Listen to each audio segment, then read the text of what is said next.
Albert Einstein once said, everybody's a genius, but if you judge a fish by its ability to climb a tree, it will live its whole life believing that it is stupid. Ladies and gentlemen of the jury, today on trial we have modern day schooling. Glad you could come. Not only does he make fish climb trees, but also makes them climb down and do a 10-mile run. Tell me, school, are you proud of the things you've done? Turning millions of people into robots, do you find that fun? Do you realize how many kids relate to that fish swimming upstream in class, never finding their gifts, thinking they are stupid, believing they are useless? Well, the time has come, no more excuses. I call school to the stand and accuse him of killing creativity, individuality, and being intellectually abusive. He's an ancient institution that has outlived his usage. So, Your Honor, this concludes my opening statement, and if I may present the evidence of my case, I will prove it. Proceed. Exhibit A. Here's a modern day phone. Recognize it? Here's a phone from 150 years ago. Big difference, right? Stay with me. Here's a car from today, and here's a car from 150 years ago. Big difference, right? Well, get this. Here's a classroom of today, and here's a class we used 150 years ago. Now, ain't that a shame? In literally more than a century, nothing has changed. Yet you claim to prepare students for the future? But with evidence like that, I must ask, do you prepare students for the future or the past?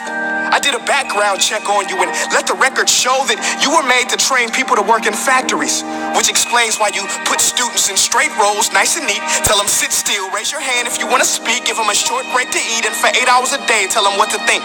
Oh, and make them compete to get an A letter which determines product quality, hence grade A of meat. I get it. Back then, times were different. We all have a past. I myself am no Gandhi.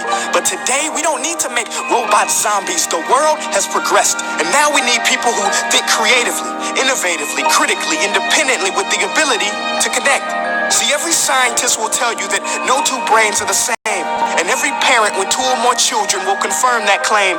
So please explain why you treat students like cookie cutter frames or snapback hats, giving them this one-size-fits-all crap. Watch your language. Sorry, Your Honor, but if a doctor prescribed the exact same medicine to all of his patients, the results will be tragic. So many people would get sick, yet when it comes to school, this is exactly what happens. This educational malpractice, where one teacher stands in front of 20 kids, each one having different strengths, different needs, different gifts, different dreams, and you teach the same thing the same way? That's horrific. Ladies and gentlemen, the defendant should not be acquitted. This may be one of the worst criminal offenses ever to be committed. And let's mention the way you treat your employees. Objection. Overruled. I want to hear this. It's a shame. I mean, teachers have the most important job on the planet, yet they're underpaid? No wonder so many students are short-changed. Let's be honest. Teachers should earn just as much as doctors, because a doctor can do heart surgery and save the life of a kid, but a great teacher can reach the heart of that kid and allow him to truly live. See, teachers are heroes that often get blamed, but they're not the problem. They work in a system without many options or rights. Curriculums are created by policymakers, most of which have never taught a day in their life. Just obsessed with standardized tests. They think bubbling in a multiple choice question will determine success. That's outlandish. In fact, these tests are too cruel to be used and should be abandoned, but don't take my word for it. Take Frederick J. Kelly, the man who invented standardized testing, who said, and I quote, "These tests are too cruel to be used and should be abandoned." Ladies and gentlemen of the jury, if we continue down this road, the results will be lethal. I don't have much faith in school, but I do have faith in people.